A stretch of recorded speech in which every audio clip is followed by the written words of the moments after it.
Aloha, shining ones! How are you? I hope that you're having an amazing, wonderful day, whenever or evening, whenever you listen to this.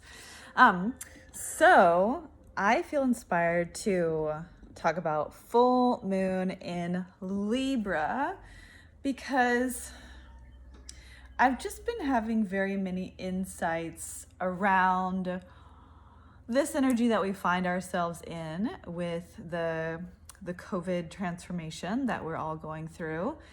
And so traditionally, Libra is a sign about the energy of another, in the journey of the soul through the different signs, through the different houses.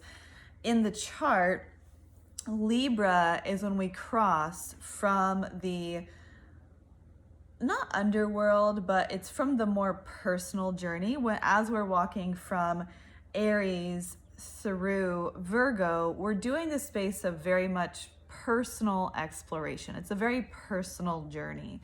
Then when we cross the Western horizon in the chart, you've heard me talk about this. You can go back and check my Insta TV that I did about the Ascendant, where we talk about the layout of the chart for that.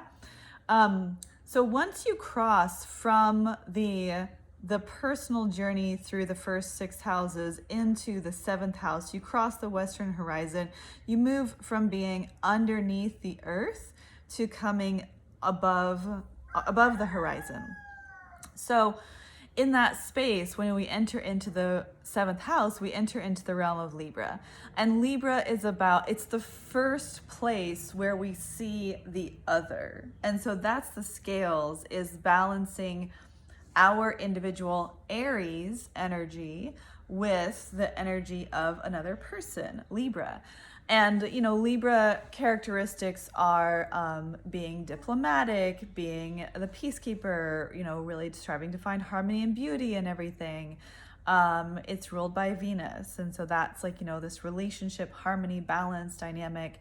And it's also the energy of the ambassador, that kind of diplomat, representative kind of frequency. One of my favorite Libra experiences is Natalie Portman in the Star Wars movies that she's in, where she's the senator. I'm forgetting the details, but it's really amazing. If you just Google Natalie Portman Star Wars, you'll find it. So she really feels both extremes, the extremes of her people and the extremes of what needs to be done. Anyway, so the Libra energy is all in its shadow. That was all what I just said is in its illumination. So in its shadow, it can be one of the ways it shows up the most is this idea of people pleasing, or this idea of sacrificing our individual needs for the needs of another. And so the other in the balancing of the scales is not just romantic relationships. It's partnerships of all kinds. It can even be enemies. So it's anytime there are two energies that need to be balanced. So this can be romantic relationships, business partnerships, collaborations. If you're working in, a partnership with anybody on any kind of project or anything, whether it's business or creative or whatever. So it's anytime there's two energies that need to be balanced. So what really stands out for me when we have the sun in Aries and the moon in Libra right now, as we are in this coronation, the corona is a crown. And so we're in this coronation process. And as I wrote in my Instagram post, when the coronavirus first came out, it was that we're in this space of really being invited to tune into our sovereignty. And so that is just up for me in so many ways right now. And as I look into these energies and look into the collective where we are right now,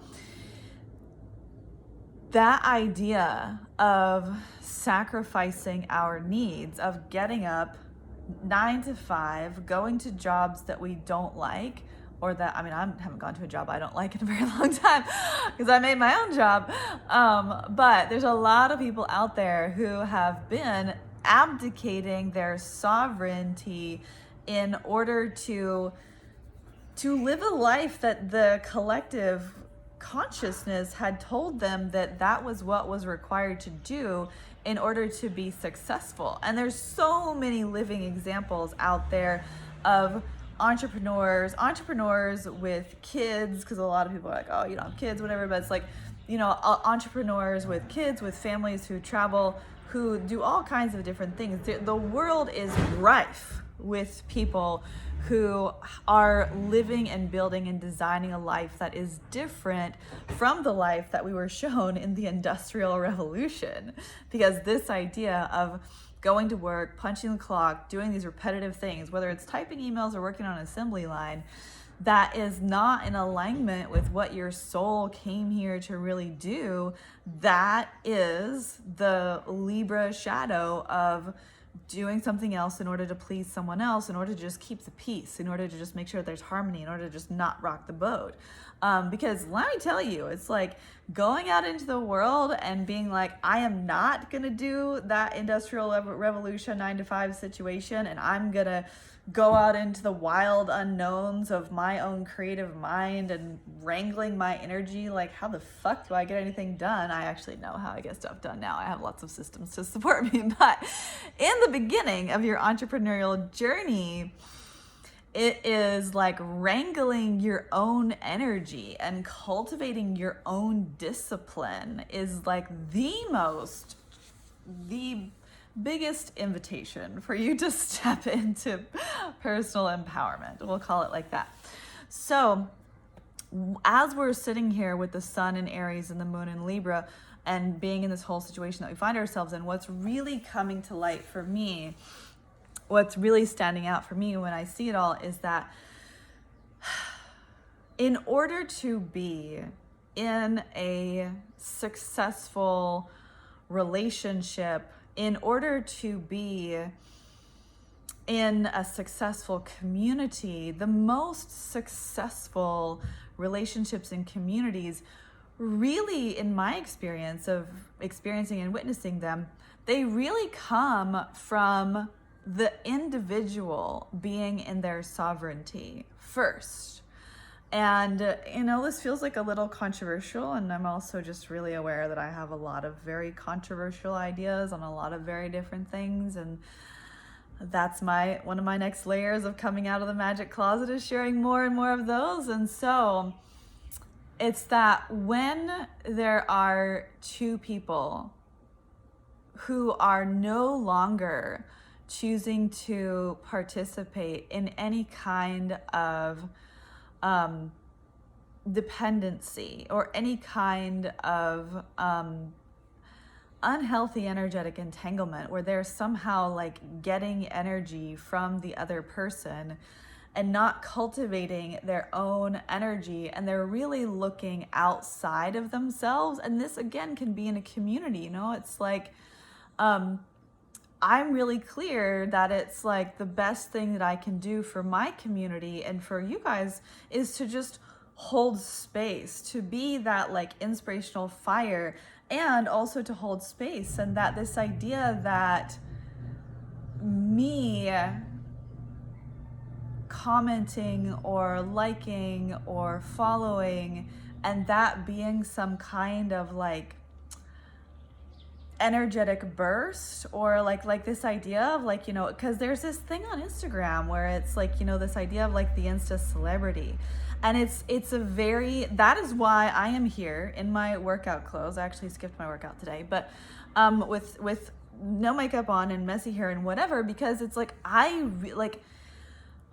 said this in the Cosmic Course Creation class, perfection is the most dangerous thing for the individual who's being, whether it's me or somebody else, being put up on a pedestal, and the person who is like upholding them and like thinking that this person is so amazing and whatever. And I've been on both sides of that. I've been supremely disappointed and let down by people who I thought were stars, or, like even in my own family, it's like realizing that like these people are human and they have their own challenges and their own fucked up beliefs that they're working on, and their own shadows. And so I've been supremely let down by teachers and mentors and people that I admired.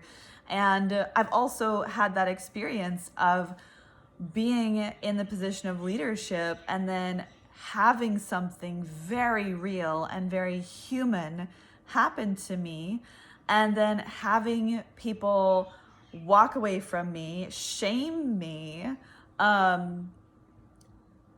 say all kinds of terrible things about me because I was not this like ideal of perfection of what they thought that I should be. And so really all of this is like mechanisms of codependency. And I've really been on this journey this year, and I'm not saying that I'm perfect or that I'm done with this journey by any means, but I've really been on this journey this past year and a half now, where it's like I'm intentionally staying out of relationships because I really want to cultivate my own relationship with myself.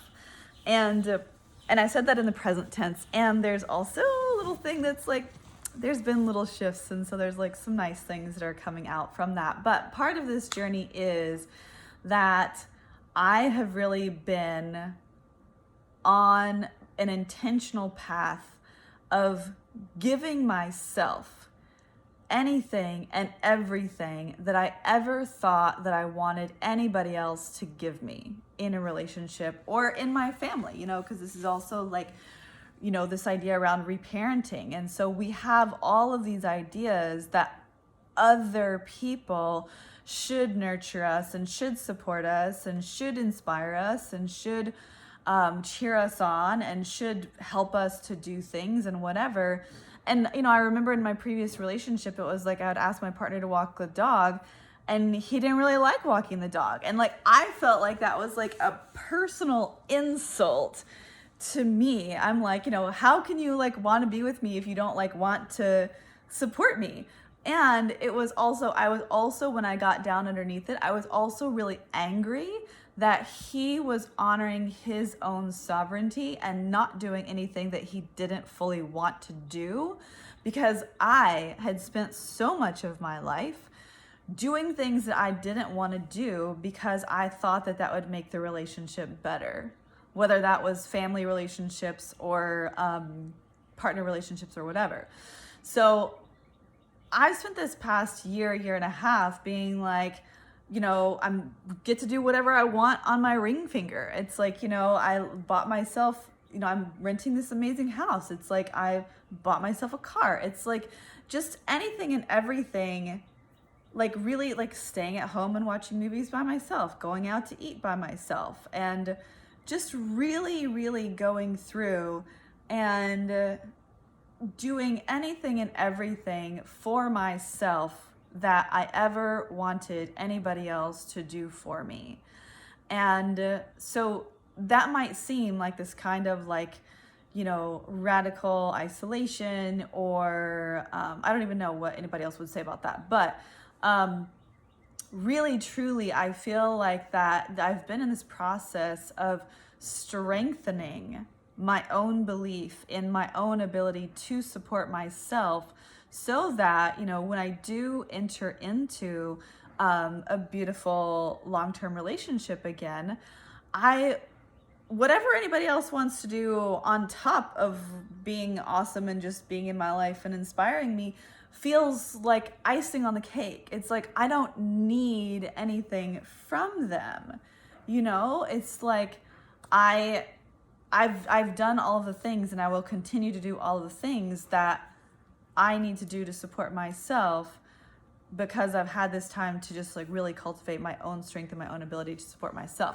So what I'm trying to say about Libra and Aries, the sun in Aries and moon in Libra, is that, and our whole situation here is that we're really being invited to look at the ways in which we have been codependent on other people, and which we have, in ways in which we have abdicated our sovereignty to another person, to a society, to a government, to a healthcare system, to whatever.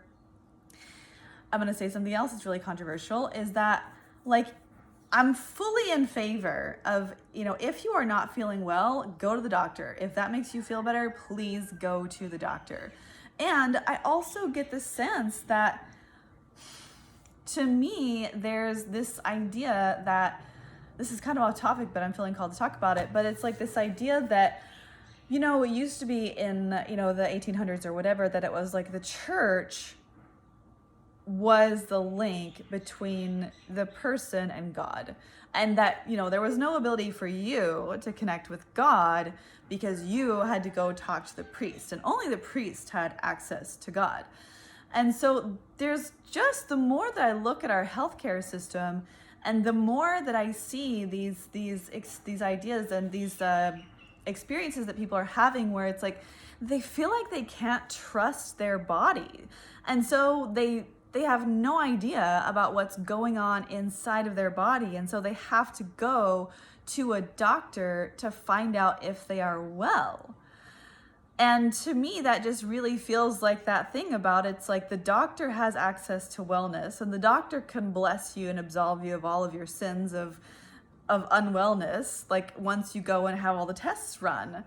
And I'm also just kind of like, you guys know that I do so much work around cellular communication and epigenetics and speaking to my cells and allowing my cells to mutate, and like, again, I said, radical ideas. And so it's like, I feel like I wouldn't just go to the doctor because I'm not sure if something's wrong with me. Like, for me, my relationship with my body is that I'll have dreams. Like, I'll feel emotional unrest that I won't be able to resolve. Or it's like, I'll just, like, my body will communicate to me. I really trust you. Like, I really do. I really trust you. And so my relationship with my body is so intact, and it is not a finished project. It's continuing to become more and more intact all the time. And I hope it never ends, because I really love the connection and love that I feel with this human body and my innate intelligence within it, and connecting and speaking with my DNA. That's like such a beautiful gift. And that it's like, I really do feel like that I would receive direct communication by some kind of inner alarm system going off if I was not well. I mean, I actually haven't been, I'm like, oh my God, are we really going here? Is this really what we're talking about? But this is what's coming out. Okay, trusting. I haven't been, like, I told you guys, I made this post on my Insta stories about, like, I didn't go to the dentist for 13 years. And that's not because, like, I just have, I have, like I said, I have all kinds of radical thoughts about many things. And so, but it was like, when I went to the dentist, I did have 4 cavities, which were easily filled and taken care of. But when I went in for the teeth cleaning, the dental hygienist was so amazed. She was like, normally if someone hasn't been to the dentist for 2 years, the dental cleaning takes like 2 hours. And my dental cleaning took 45 minutes. It was not even a full hour. And she was just like, whatever you're doing at home, it's great. Keep doing it. And so I just feel like that with my whole body. It's like, I haven't been to, I don't even know when, like, maybe I was in grad school, like maybe it was in 2008, 2009, like the last time that I like went to a doctor. It's just, yeah, it's like I said, I have really, really different beliefs. I'm very clear about that. And I'm just working on being comfortable enough to share those. So your relationship with your body, your relationship with your body mirrors your relationship with the earth. Your relationship with the earth mirrors this is all you. It's all this dream. And it's all your relationship. Your relationship with you dictates the energies that you call into your life to mirror back those pieces of yourself that are still trying to come to light.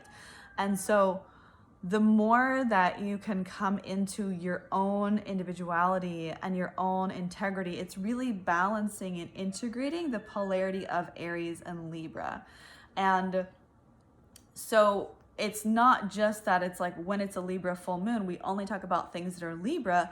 It's like when it's a Libra full moon, we talk about things that are Aries too, because the sun is in Aries. And any time that we talk about any sign, we're also always talking about the opposite. So, you know, for example, if your sun is in Aquarius, then you're also always working with Leo. You know, it's like, you know, if your moon is in Virgo, you're also always working with Pisces. And so it's really balancing and integrating the polarities. And so I just want to say that it's like, there's a lot right now that is really inviting us to step into our power, to know that we are not dependent upon the outside world to sustain us. That it's like, as more controversial beliefs, as much as like, even like, you know, if you're like living in a community and you're living on the land and all of this stuff, and it's all about the whole group and everything like that, it's your relationship with yourself first and foremost. That is your primary relationship, and that will dictate the way that the community responds to you and the way that the relationship dynamics present themselves to you. And the closer that you can be to yourself, the deeper in relationship that you can be with yourself, then the more productive, the more beautiful, the more balanced, the more harmonic, you know, all of these Libra attributes, the more balanced then all of your outer world will all be. But it really starts first from Aries. It's first from the individual. The light of the sun right now is shining onto the Libra moon. So it's like that the relationship can't exist without first the individual. It has to be two people who are both in their sovereignty, who are also willing to make boundaries. You know, it's like, you know, I was on the phone with the other day with a friend, and like, we really want to talk on the phone, but it's kind of like, well, I really want to talk on the phone with you, and I need to do these things first. And then he was like, well, I need to finish my workout. And it's like, great, do that. And there was totally a time where in the past I would have been like, he's choosing something else over me, and that means that I'm not as important, and all of this kind of spiral. And now I really know that it's like, the better that he takes care of himself and the better that I take care of myself, then the better that we can, the more well-resourced that we can show up together. So I hope this message is coming through. I just knew that I had to sit down in front of my phone and speak about some things, and that it was really important for some people to hear the things that I was saying, even if it felt scary as fuck for me to say them. And I also just really know that my intention in sitting down and talking to my phone right now and then posting that on the internet is to be in service and to offer a different perspective, even maybe from a different perspective from what's being offered in the spiritual community, because that is often my experience.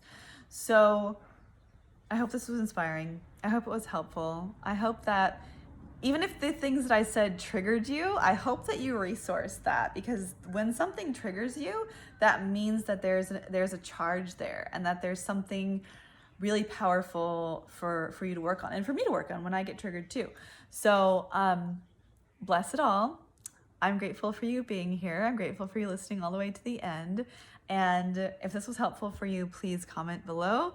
And whenever we all share our own insights from the things that we've learned and experienced, then that just helps and gives permission for so many other people to share their insights and the things that they have learned. And that just brings in more wisdom and awareness and knowledge for all of us, and more love and compassion. So I love you. I appreciate you. I'm so glad that you are here, and I will see you again soon.